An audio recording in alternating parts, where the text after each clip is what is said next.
Hello, I'm Dr. Jenn, and welcome to In the Den with Dr. Jenn. This is a place for sex talk, social commentary, and sexuality outside the box. It's October, so you know what that means? Fall, Halloween, and yes, the pinking of America. So yes, breast cancer sucks. No one's going to argue with that. And we'd all like to see it eradicated because it's such a difficult and emotionally upsetting disease. But are the pink ribbons everywhere really helping the cause?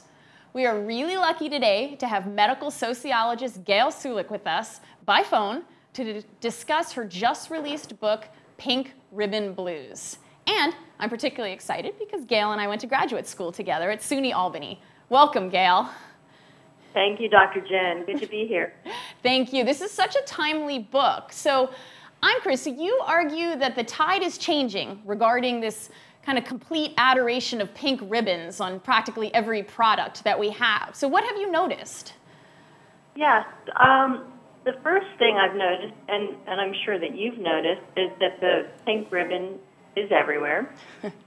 And so while you might think that people are walking around not really taking note of what it means, there has actually been quite a lot of interest more recently about the commercialization of the illness. So Okay. there have been articles in various newspapers. Doctors and scientists have been pointing out difficulties with medical technologies, and many organizations are looking at ways to go beyond the pink ribbon. Okay, so folks are recognizing that the pink ribbon's great because it's raising some awareness, but it only goes so far, and that it's, what, maybe kind of superficial at this point? Yes, it's become visibility for the sake of visibility, but the meaning behind the ribbon has dissipated. Gotcha. Okay, well, so I read that you think that some pink ribbon and breast cancer campaigns sexualize and objectify women. And this is actually something that particularly pushes my buttons as well. So what have you found around this in your research?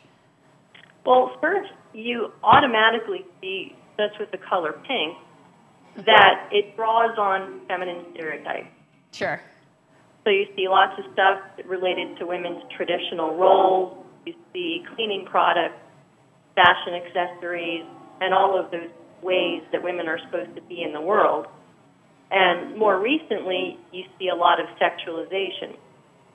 So there's T-shirts that say, save second base, right, save tatas. Yep, yeah. More and more, anytime you can hear the word boo on a T-shirt in the name of the cause, it gives people a free pass.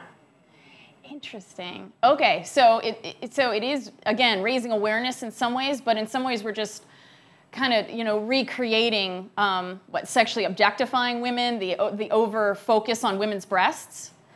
Yes, there is an over focus, and it's especially disturbing given that this is breast cancer. So women's bodies after treatment are changed. They may not fit the ideal model. Women often experience body image issues after treatment, have difficulty with intimacy and sex after treatment. So this really exploits the diagnosed in addition to women in general. Yeah, and this is something that hits me personally too, because my mom went through breast cancer a few years ago and had a double mastectomy. So yeah, when I see the shirts that say, you know, save the tatas and things like that, like I get the humor in it, but it feels like it's trivializing the cause. Yeah, yeah. Yeah. Would you say there's other ways the pink ribbon culture has been harmful? There have been a number of ways. The ways the culture has been helpful are very obvious. Yeah. Women, there's a lot of solidarity among women. The cause has visibility, support, all of those things. But it's also a $6 billion industry. Wow. So in reality, corporations and the cancer industry may be benefiting more than diagnosed women. Okay, and that was actually my next question. Then who is benefiting the most from the pink ribbon culture? You're saying it's corporations overall? Corporations, cancer industry, especially the huge pharmaceutical companies, the largest of large nonprofits, and really the culture itself.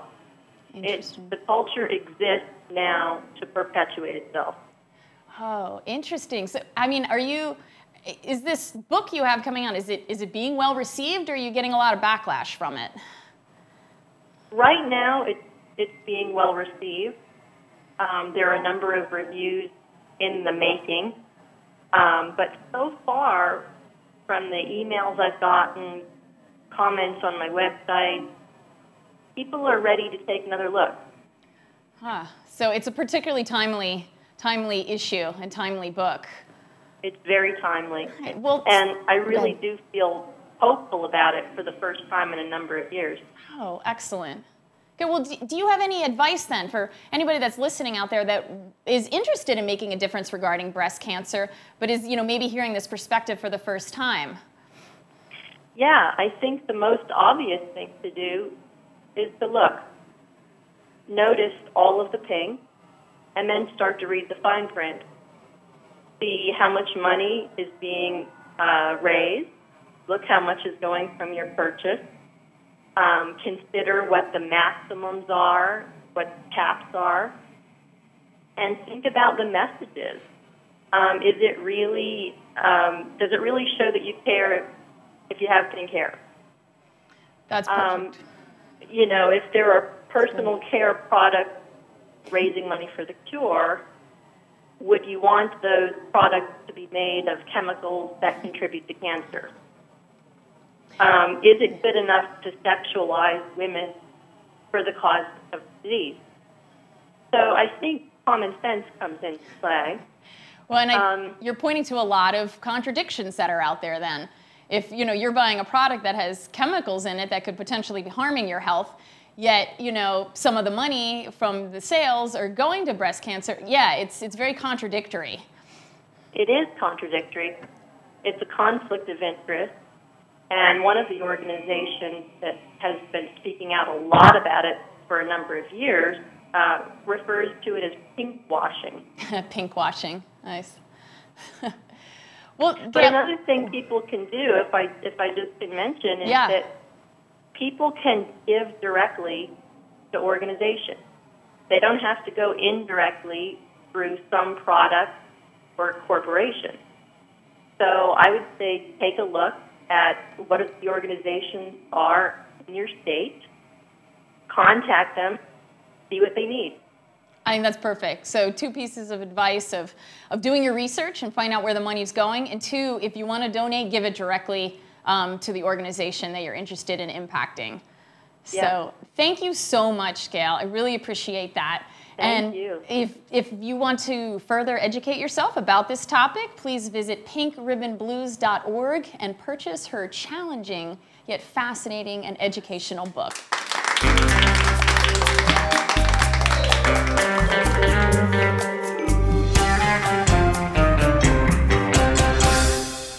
Sexual fun fact. Okay, so who is this woman in this picture? A pioneer of women's sexuality and called the grandmother of masturbation. I will ask the audience first. Anybody gets it right, gets a condom? Anyone? Oh, no? Oh, I guess I have to keep it.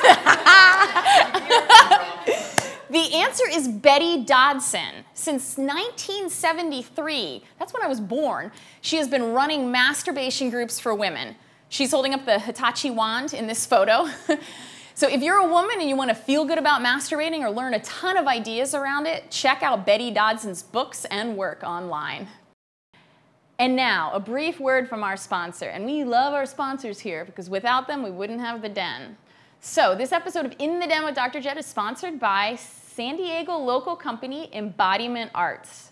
Are you familiar with expressive arts therapy? I wasn't either before I befriended and worked with Elizabeth Jacobowitz, a holistic health practitioner and expressive arts therapist. So expressive arts therapy uses visual arts, movement, dance, theater, poetry, and music to tap into our imagination. So not only is art making intrinsically therapeutic, it allows us to explore your past, your present, and your future in a multi-sensory way. So if you have a topic you're struggling with, or looking for clarity and purpose, or wanting to have a breakthrough, when you work with Elizabeth, you move, you dance, you paint, you sculpt. It's a powerful and often fun experience. Please check out her website at embodimentarts.com.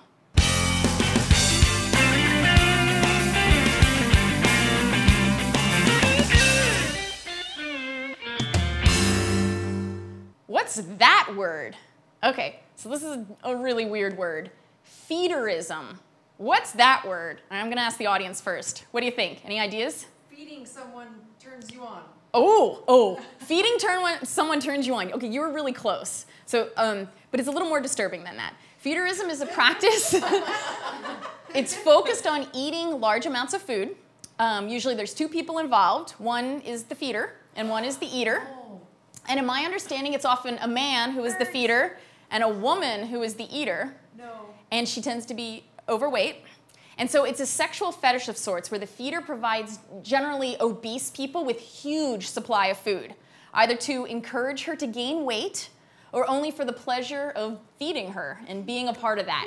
Yeah, so it's eroticized weight gain. Yeah, that's just what we need in America. Yeah.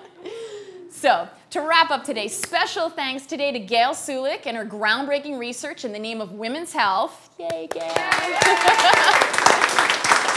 And thank you to our live audience. You guys were awesome. And thank you so much to Underground Furniture in San Diego's Pacific Beach for providing the sexy den furniture that you see here. Yeah. So visit them online at undergroundfurniture.com. Now, if you want to join the sexual revolution of now that we have, visit me at DrJennsDen.com or find me on Facebook at DrJennsDen. And as always, please, be kind to yourself.